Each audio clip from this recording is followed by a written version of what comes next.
இந்த ப்ராப்ளம் இன்னைக்கு நம்ம சால்வ் பண்ண போகிறோம். del squared r power n is equal to n into n plus 1 r power n minus 2. given r vector நமக்கு தெரியும் xi plus yj plus zk.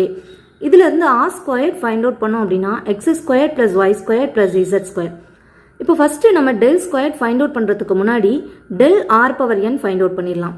we know that the formula del pi is equal to I into dou pi by dou x plus j into dou pi by dou y plus k into dou pi by dou z. So இதில் வந்து by இருக்க எல்லா இடத்துலையும் நான் r power n replace பண்ணுறேன். So I into dou by dou x of r power n, similarly the other terms. இப்போ இதை வந்து நம்ம எக்ஸை பொறுத்து டிஃப்ரென்ஷியேட் பண்ணணும். ஃபஸ்ட்டு டேர்ம் வந்து r power n எக்ஸை பொறுத்து டிஃப்ரென்ஷியேட் பண்ணால் n r power n minus 1. நாம் இதை ஆரை வந்து எக்ஸை பொறுத்து பண்ணுறோம். ஸோ அதனால் dou r by dou xன்னு வரும். Similarly, other termsலையும் n r power n minus 1 dou r by dou y, n r power n minus 1 dou r by dou z னு வரும். We know that the value for dou r by dou x is x by r and y by r and z by r. இதில் காமனாக இருக்க டேர்ம்ஸை மட்டும் வெளியில் எடுத்துட்டேன். I into x by r plus j into y by r plus k into z by r. இதில் 1 by rஐயும் வெளியில் எடுத்தாச்சு. Remaining terms r vector. So இப்போ இந்த ஃபார்மேட்லேருந்து இதே மாதிரி நம்ம del r power n minus 2 இருந்தால் அப்படியே இந்த nக்கு பதிலாக n minus 2 ரீப்ளேஸ் பண்ணுங்கள். அப்போ இந்த n இருக்க இடத்துல n minus 2 r power இந்த n இருக்க இடத்துல n minus 2 போட்டிங்கன்னா -2 r power n minus 4 r vector.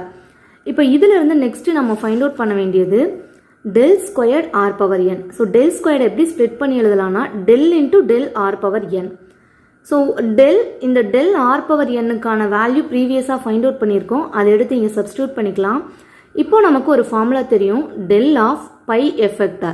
So இப்போ இந்த del of pi f vectorோட formula del pi dot f vector plus pi del dot f vector. இப்போ இந்த டேர்மில் வந்து பார்த்தீங்கன்னா n r power n minus 2-ஐ பைன்னு எடுத்துக்கணும், f vector-ஐ r vector-னு எடுத்துக்கிறோம். ஸோ எங்கெல்லாம் பை இருக்கோ அங்கே n r power n minus 2-னு ரீப்ளேஸ் பண்ணுங்கள். f vector இருக்க இடத்துல r vector-ஐ ரீப்ளேஸ் பண்ணுங்கள். ஸோ இதை ரீப்ளேஸ் பண்ணதுக்கப்புறம் del n பவர் nன்றது கான்ஸ்டன்ட் வெளியில் எடுத்துக்கலாம்.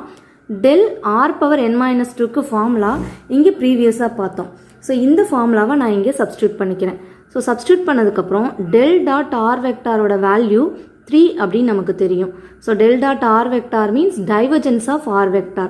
இதோட வேல்யூ 3 நமக்கு தெரியும், சப்ஸ்டியூட் பண்ணிக்கிறோம். இப்போ இந்த டேர்மில் வந்து r dot r நமக்கு r ஸ்கொயர்டுன்னு மாறிடும்.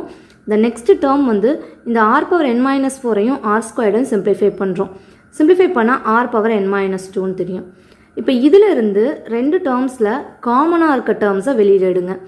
n r power n minus 2, இந்த டேர்மில் ரிமைனிங் n மைனஸ் 2 இருக்கும், இந்த டேர்மில் ரிமைனிங் ப்ளஸ் 3 இருக்கும். ஸோ இதை சிம்பிளிஃபை பண்ணோம் அப்படின்னா n plus 1. So therefore del squared r power n-ஓட value n into n plus 1 r power n minus 2ன்னு அவங்க ப்ரூவ் பண்ண வேண்டிய ஆன்சர் நமக்கு வந்துருச்சு. தேங்க்யூ.